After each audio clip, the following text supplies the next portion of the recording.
রাখারা দেখতে পাচ্ছেন ডুবুর যাচ্ছে।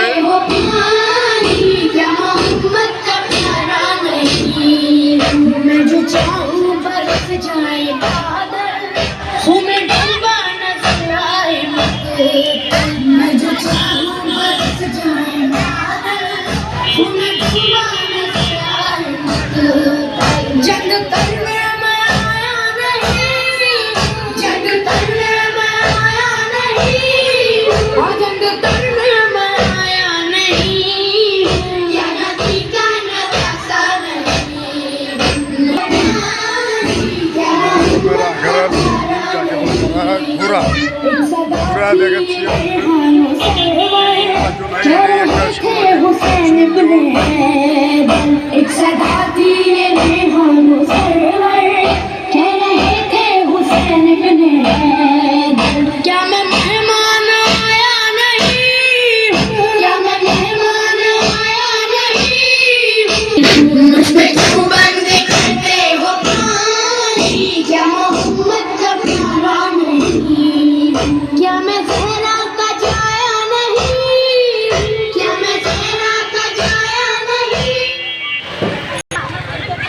এটাই সামাজিক যাকে বলে ঢোল বাদ্য নয়, কোনো কিছু নয়। এটা সবাই লাইক ও কমেন্ট শেয়ার করবেন অবশ্যই।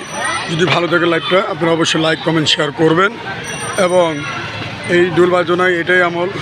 আমরা চাই যে ঢোল বাদ্য না হয়ে এভাবে যদি চলাফেরা হয়, মহরমের উদ্বোধন হয়, আশা করি সবাই ৫ ওয়াক্ত নামাজ পড়ে আল্লাহ বিল্লাহ অবশ্যই করবেন। আসসালামু আলাইকুম ওয়া রাহমাতুল্লাহ।